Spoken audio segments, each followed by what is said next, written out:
आज का दिन हमारे लिए बहुत ही खुशी का दिन है। आज का दिन बहुत ही महत्वपूर्ण दिन है, क्योंकि आज ही का दिन वो दिन है जिस दिन हमारे भारत देश जालिम अंग्रेज के फौलादी पंजों से आजाद हुआ। आज ही का दिन वो दिन है जिस दिन हमारे इस देश ने कई सालों की गुलामी के बाद एक राहत की सांस ली। आज ही का दिन वो दिन है जिस दिन हमारे सपूतों ने इस भारत देश को जालिम अंग्रेज के फौलादी पंजों से आजाद किया। एक मिनट जी, हेलो जी, ठीक है, ओके जी, सब सुविधाएं हैं यहाँ पर जी। Welcome, please welcome.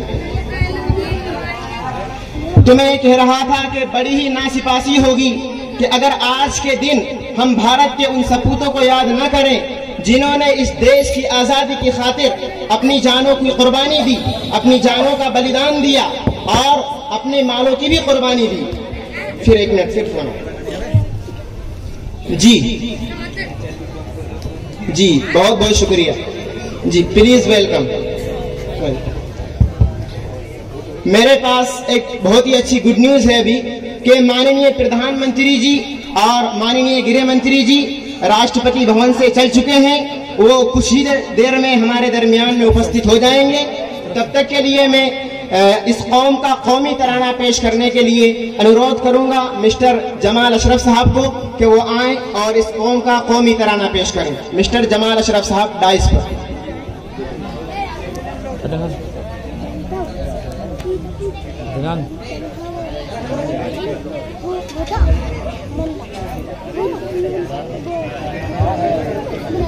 अस्सलामु अलैकुम वरहमतुल्लाहि वबरकातुह। ऐलान है हमारा मेरी जानो दिल से प्यारा, ये मुल्क है हमारा, हमें मुल्क है ये प्यारा।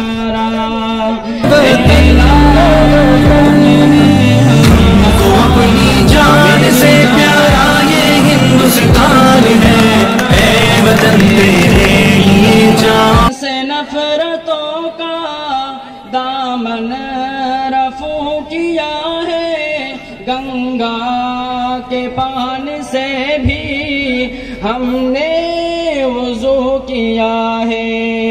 इश्क़ो वफ़ा का पेकर है मेरे दिल के अंदर, इश्क़ो वफ़ा का पेकर है मेरे दिल के अंदर।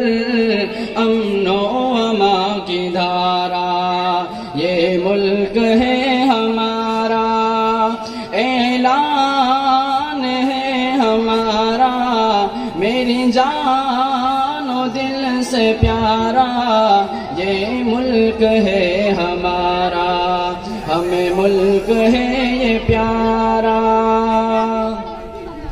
गद्दार कहने वालों तारीख देखो पढ़कर, किस किस तरह हुए हैं कुर्बान इस वतन पर।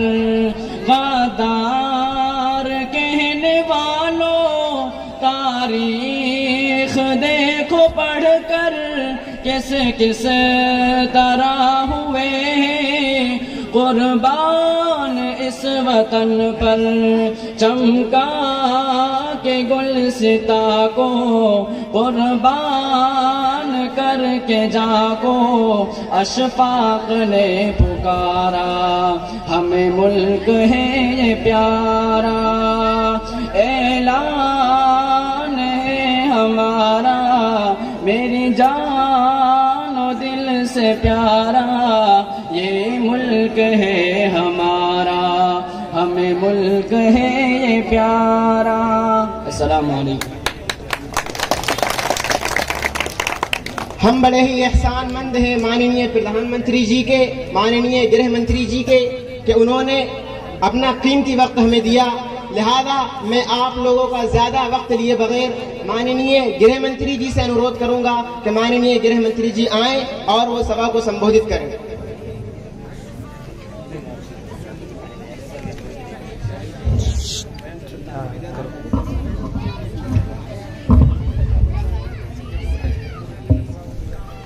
मेरे देश प्रेमियों, हमारे देश के महासज्जनों, जरा जोर से आवाज लगाओ, हिंदुस्तान। अरे हिंदुस्तान, आवाज नहीं आ रही, बोलो हिंदुस्तान। हमारी तरफ से 15 अगस्त स्वतंत्रता दिवस के इस शुभ अवसर पर आप सबको हार्दिक हार्दिक बधाई और शुभकामनाएं पहुंचे। मंच पर उपस्थित माननीय प्रधानमंत्री जी, आदरणीय विधायक जी और श्री हमारे प्यारे नेताजी और मेरे महासज्जनों, देश प्रेमियों, आज का दिन भारत देश के लिए बड़ा ही महत्वपूर्ण और ऐतिहासिक दिन है। क्यों?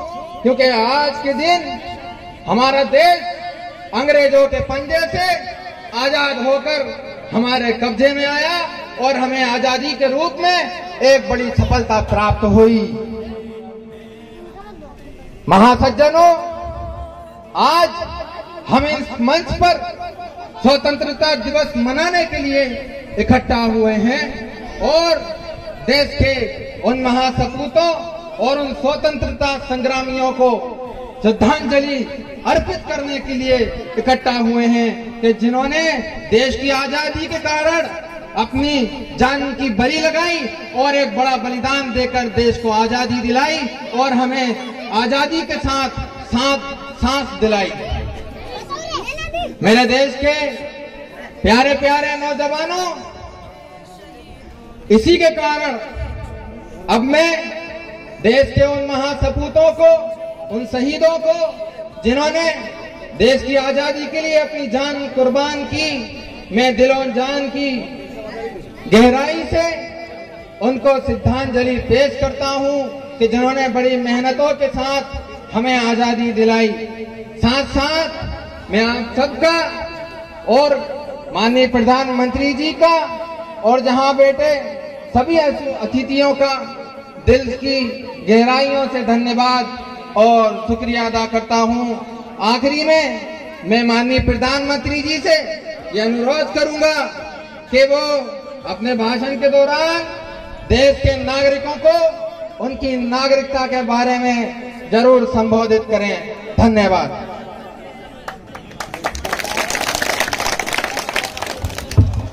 माननीय गृह मंत्री जी ने हमें बतलाया कि ये दिन यानी 15 अगस्त का दिन क्यों हमारे लिए महत्वपूर्ण है। अब मैं माननीय गृह मंत्री जी के बाद अनुरोध करूंगा हमारे आदरणीय प्रधानमंत्री जी से कि वो आए और सभा को संबोधित करें। माननीय प्रधानमंत्री जी।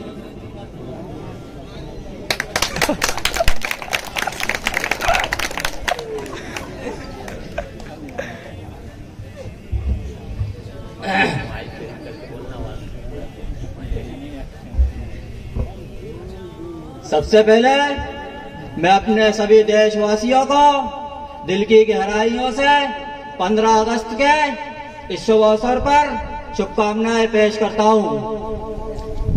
मित्रों, भाइयों बहनों, आपके आशीर्वाद से हमारे संग रहे के आप लोगों ने हमें इतने ऊंचे पद से सम्मानित किया। आज भारत के इस ऐतिहासिक दिन में हम अपनी कथा सुनाने के लिए उपस्थित नहीं हुए, परंतु हमारे उपस्थित होने का उद्देश्य भारत के उन सपूतों की श्रद्धांजलि अर्पित करना है जिन्होंने इस देश की खातिर अपनी जानों को बलिदान दिया, जिनकी अंतिम कोशिशों से ये भारत हमारे अधिकार में आया। सदियों की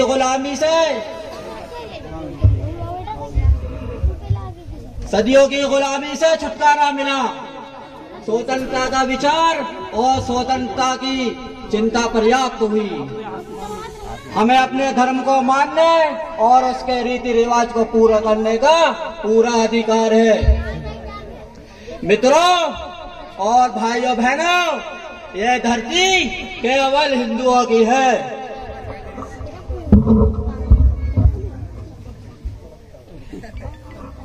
जो यहाँ के नागरिक हैं, जिन्होंने भारत की धरती पर जन्म लिया है,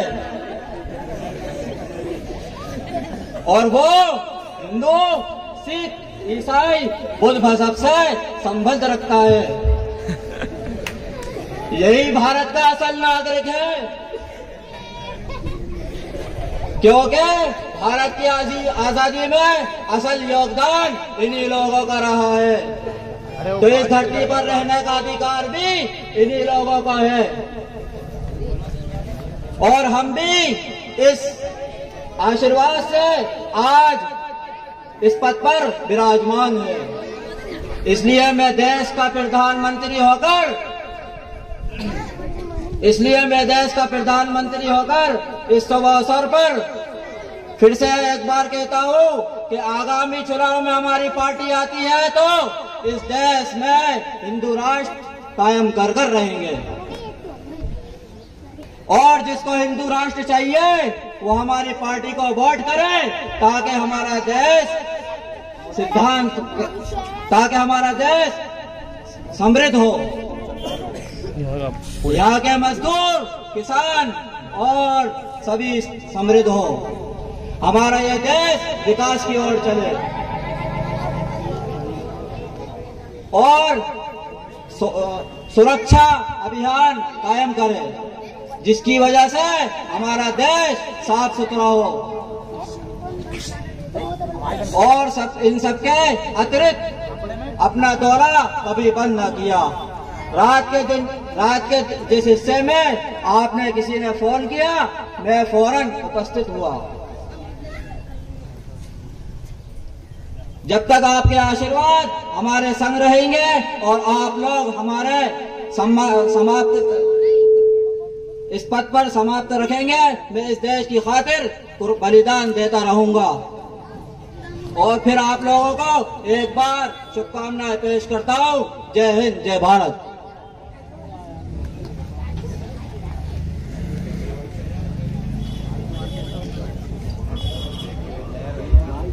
माननीय प्रधानमंत्री जी ने हमें बतलाया, और ये बात हकीकत भी है, कि अगर माननीय प्रधानमंत्री जी की पार्टी आगामी चुनाव में दोबारा सत्ता में आती है तो मुझे यकीन है कि माननीय प्रधानमंत्री जी ऐसा विकास करेंगे जैसा कि दोबारा कोई करने की हिम्मत भी नहीं करेगा।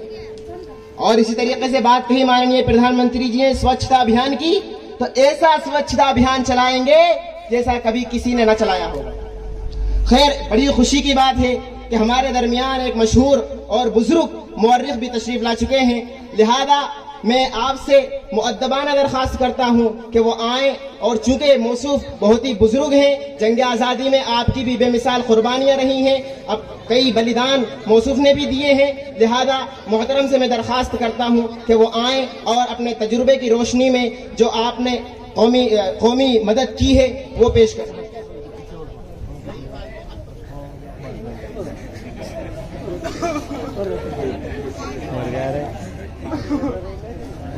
इसमें खा पे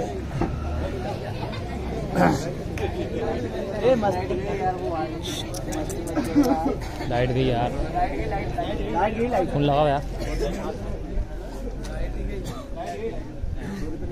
मोहतरम बुजुर्गों,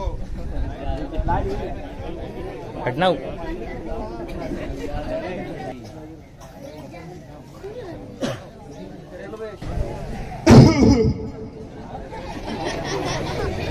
बुजुर्गों और दोस्तों, जैसा कि आपको मालूम है कि हमारे दरमियान वजीर आजम और वजीर दाखिला भी मौजूद हैं, और छात्र में नेताजी भी मौजूद हैं। और अब मैं जो बूढ़ा हो चुका हूँ, डॉक्टर ने मुझे बोलने से, काम करने से मना फरमाया।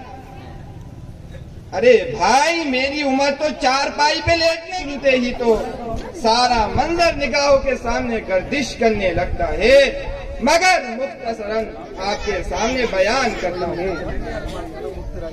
बुजुर्गों और दोस्तों और प्यारों बच्चों, 19वीं सदी में आजादी का सिर्फ एक ही रास्ता समझा जा रहा था, वो था ताकत, तशद्दुद का इस्तेमाल, खल्फशार और बदअमनी पैदा करना, बगावत के जज्बात को हवा देना बगावत के जज्बात को हवा देना।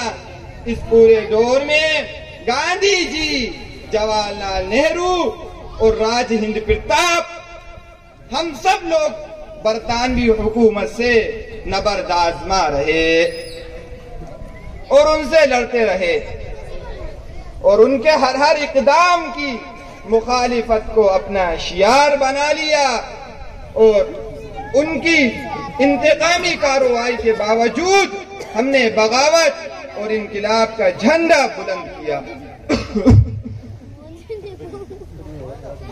उनके निजाम की कभी भी पर्दा नहीं की और इंतहाई इस्तिक़लाल और साबित कदमी से मुकाबला करते रहे।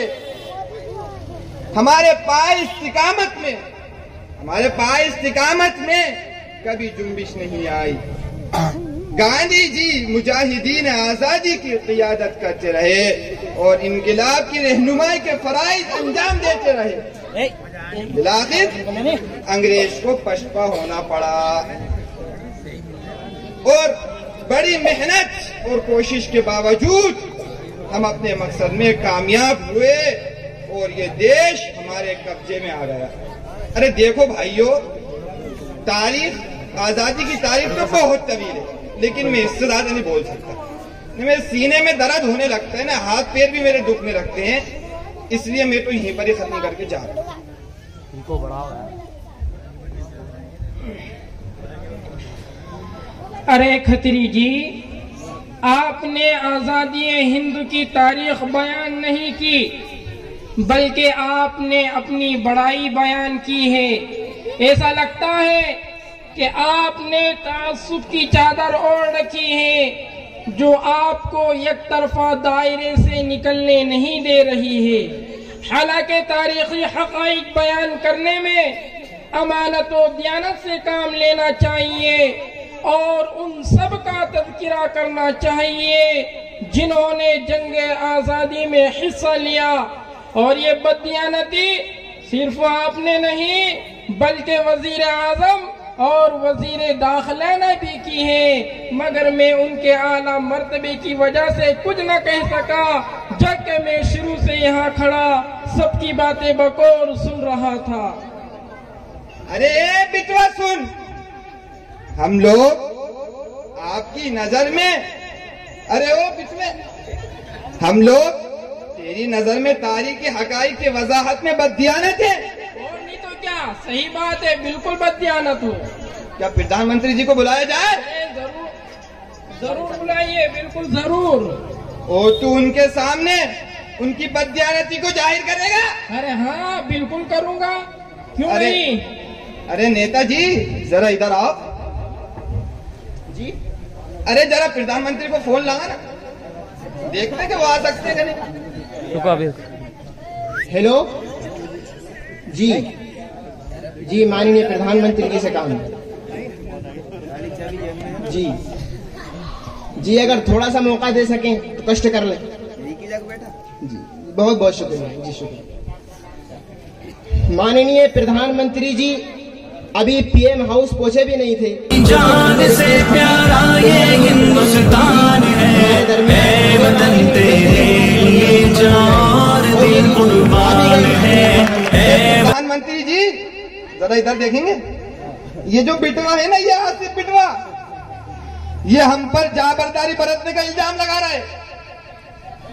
अगर आप इजाजत दें तो उसे दलाइल की रोशनी में साबित करने का ख्वाहिशमंद है। बेहतर होगा कि आप आगे उसे इजाजत दे दें।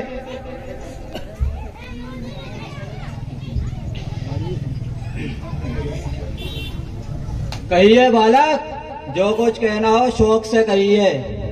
मैं तो दिल्ली में अपने भवन में रहकर लोगों की शिकायतें सुनता रहता हूँ, ताकि मुझे मालूम हो कि मेरे देश के लोग किस चीज की जरूरत है, मैं उसे दूर करने की कोशिश करूं। क्योंकि मेरी शुरू से यही तमन्ना रही है कि मेरे देश का हर नागरिक समृद्ध हो। बालक बोलो, आज आपकी मन की बात भी सुन ली जाए।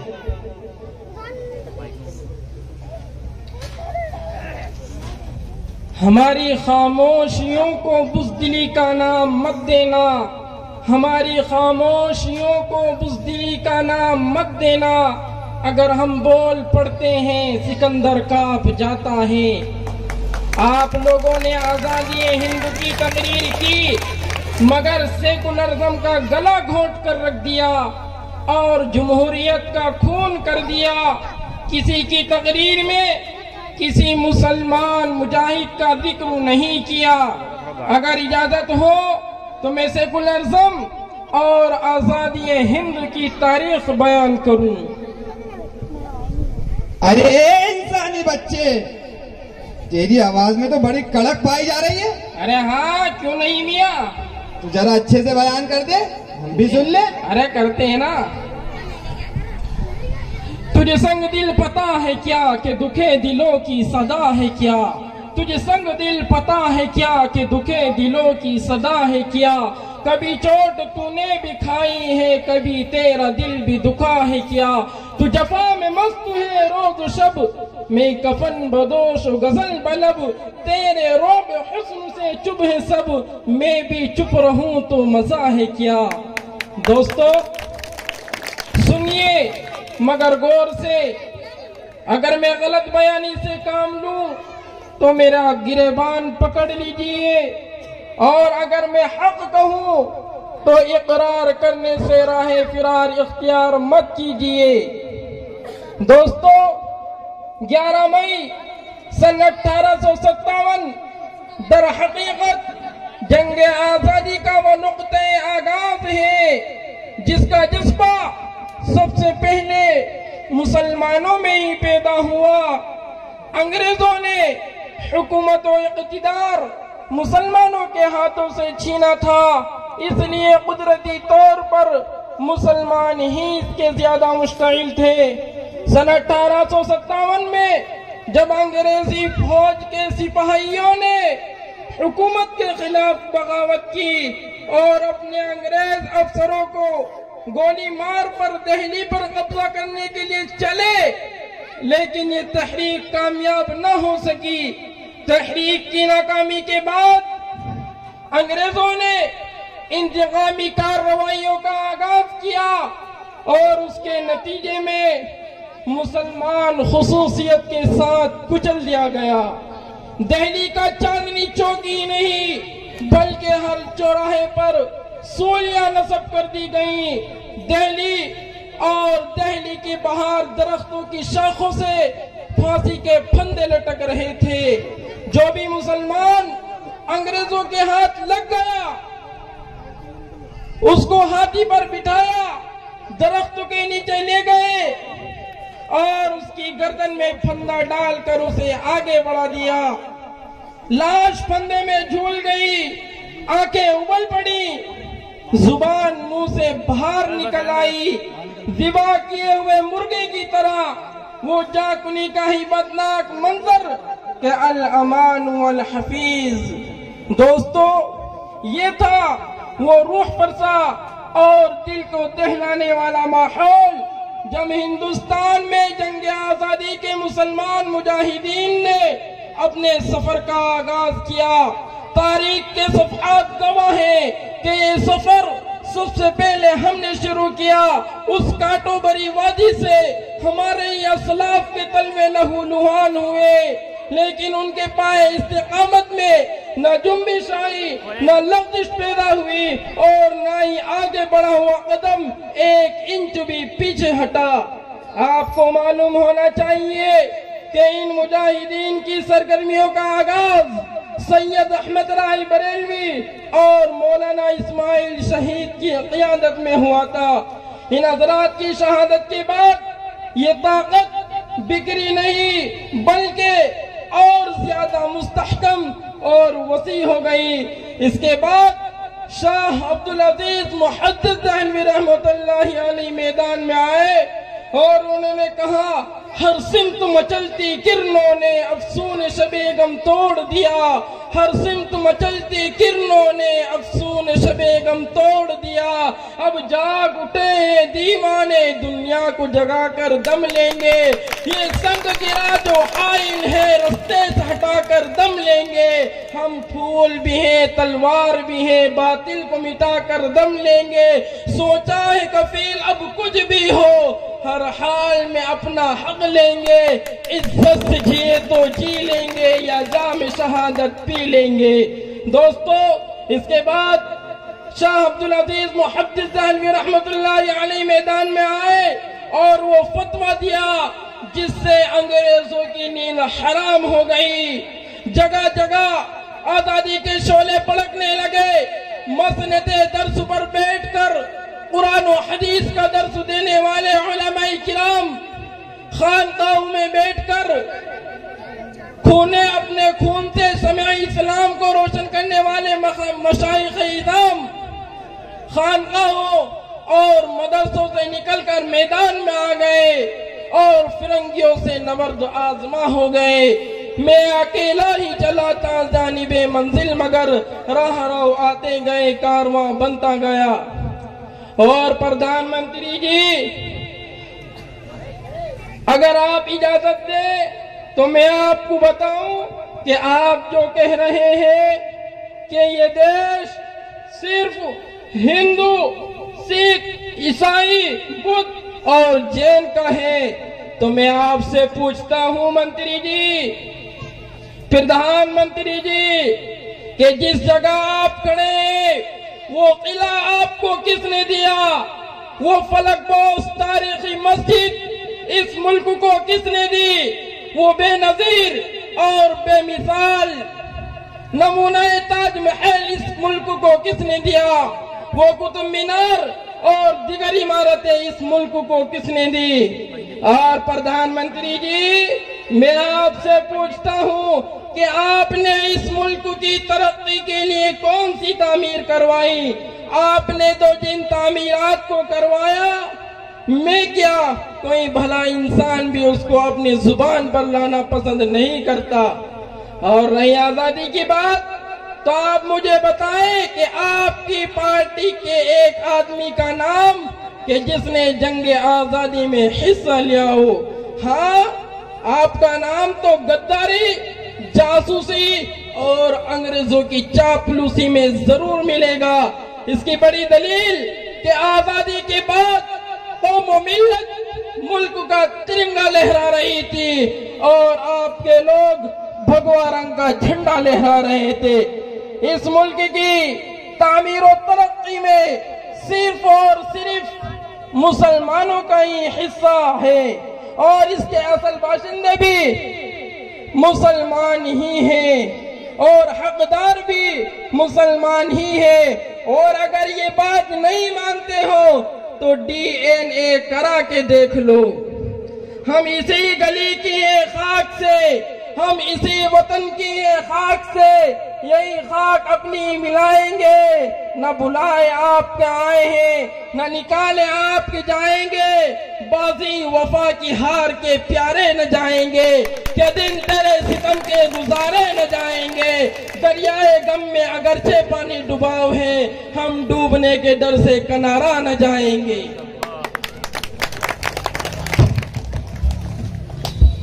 अरे तारीख के नवाकिफ हो, तुमने तो हद ही कर दी। तुम लोगों की निगाह पर पर्दा डालना चाहते हो और उन्हें तारीख से नवाकिफ रखना चाहते हो। तुमने तो मशहूर शेर, तारीख के मशहूर शेर टीपू सुल्तान रहमतुल्लाहि अलैहि तक का नाम नहीं लिया, जो इस मुल्क की आजादी के खातिर आखिर दम तक लड़ते रहे और आखिर में यूं कहते हुए कि शेर की एक दिन की जिंदगी ईदर की 1000 साल जिंदगी से बेहतर है, इस तारे फानी से रुखसत हो गए। मोहतरम हजरात, सिराजुद्दौला को कौन नहीं जानता, तो मुसलसल 22 घंटे इस मुल्क की आजादी के खातिर लड़ते रहे। और इसी पर बस नहीं, बल्कि हमारे असलाफ दारुल उलूम देवबंद की मशहूर शख्सियत शेखुल हिंद मौलाना महमूद हसन देवबंदी रहमतुल्लाहि अलैहि तो इस मामले में पेश रहे। हजरत ने एक ऐसी तहरीक चली जिससे अक्ल इंसानी दंग रह जाती है, जिससे इंसान की अकल हैरान और सजदर रह जाती है। जिसे रेशमी रुमाल के नाम से, तहरीक रेशमी रुमाल के नाम से मशहूर किया जाता है। हजरात और आपके शागिर्द खास हजरत मौलाना शेखुल हिंद, शेखुल इस्लाम हजरत मौलाना महमूद हुसैन अहमद मदनी रहमतुल्लाह अलैह भी आपके बराबर के साथ रहे। इन हजरात ने वो कुर्बानियां पेश की जिनकी नजीर नहीं मिल सकती। इनको झुठलाना ऐसा है गोया जैसा कि चमकते हुए सूरज के इंकार के मुतरादिफ है।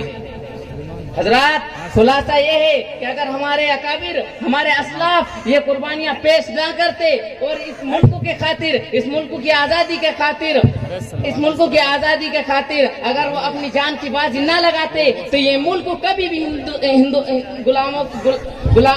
ये मुल्क कभी भी अंग्रेजों की गुलामी से आजाद नहीं होता और हमें आजादी की सांस नहीं मिलती। इसलिए हमें यूँ कहना चाहिए कि हमने ही इस मुल्क को आजाद किया है।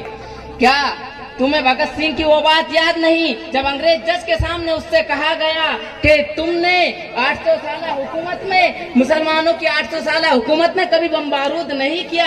तो उसने कहा कि वो लुटेरे नहीं थे, वो लुटेरे नहीं थे, उन्होंने इस मुल्क को सोने की चिड़िया बनाया था। हजरात, सामीन किराम, मैं अपनी तकरीर का इख्तिताम इस शेर के साथ करता हूँ। तो इधर उधर की बात न कर, बता ये काफिला लुटा है क्यों? मुझे रहजनों से गिला नहीं, तेरी रहबरी का सवाल है। और अगर इन तारीख हकाइक के वाज़े हो जाने के बाद भी किसी का दिल तस्लीम नहीं करता है तो वो मैदान में आए, अगर है सकत है हिम्मत। भाई आपसे गुजारिश है कि बराए मेहरबानी जो सुकून बनाए रखें, जो लोग इधर उधर खड़े बैठ जाएं। प्रोग्राम अभी और भी बाकी है, हमारे पंडित जी भी आएंगे, प्रधानमंत्री जी जो है आपको आखिर में और जो है संबोधित करेंगे। तो बराए मेहरबानी आप जो है सुकून बनाए रखें। अरे ओ बिटवा, क्या बोल रहा था? है सकत है हिम्मत? अगर मैं अब भी तस्लीम ना करूं तो तेरे पास कुछ और शवाहिद हैं? हाँ बिल्कुल बिल्कुल, बहुत शवाहिद हैं।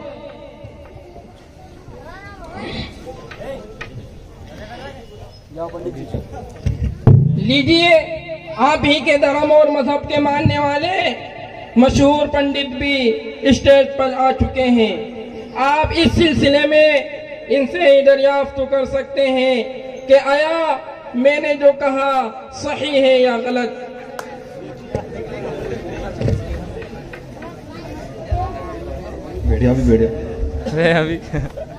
अरे बिटवा, तुझसे तो कुछ बना नहीं, और वो तेरा एक भाई आया था वो भी नहीं बक के चला गया।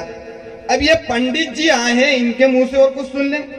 अरे पंडित जी, जरा आप कुछ वाकियत रखते हैं तो आ जाइए।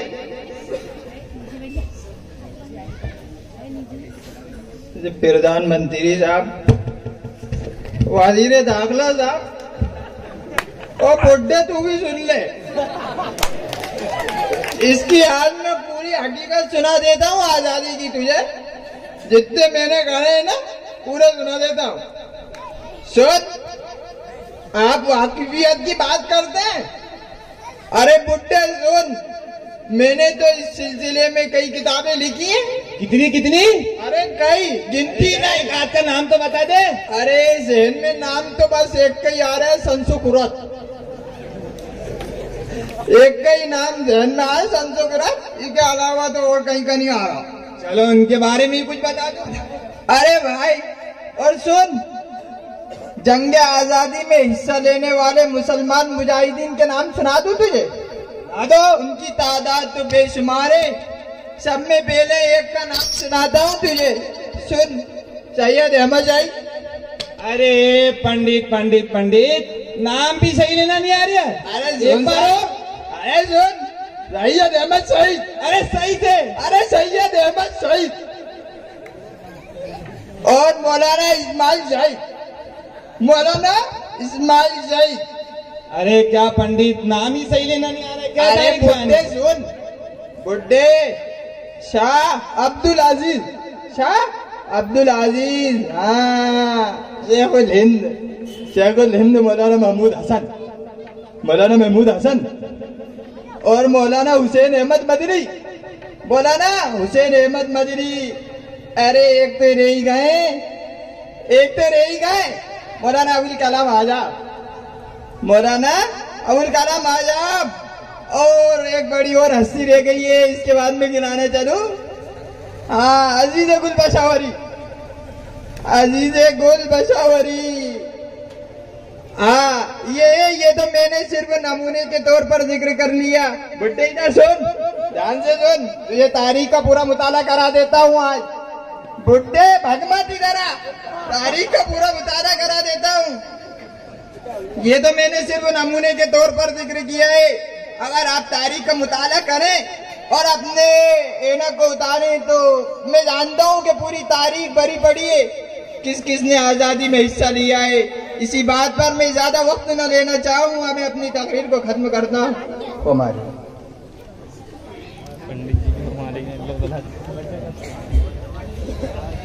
हजरात, आपने देखा कि हमारे असलाफ के नामों और उनके कारनामों को, इधर क्या उनके कारनामों को फरामोश करने के लिए क्या क्या तरीके किए जा रहे हैं। अब हमें होशियार हो जाना चाहिए और अपने बुजुर्गों के लगाए हुए उस दरख्त को कभी मुरझा देने नहीं चाहिए।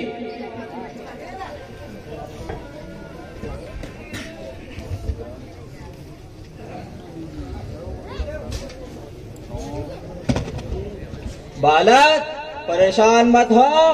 भारत के तमाम सपूतों की याद को बाकी रखने के लिए मैं ऐसा एक नियम बनाऊंगा कि तमाम हिंदुस्तान उसको याद रखेगा, हर एक हिंदुस्तान उसको भुला नहीं सकेगा। बस तुम्हारे आशीर्वाद की जरूरत है मुझे। ठीक है, ठीक है। आप लोगों का बहुत बहुत शुक्रिया कि आपने हमें वक्त दिया। बस इसी पर अब हम अपने मुकालमे को खत्म करते हैं। आप अपने आशीर्वाद को हम पर बाकी रखिए। एक बार नारा लगा दीजिए, हिंदुस्तान अपनी जान से प्यारा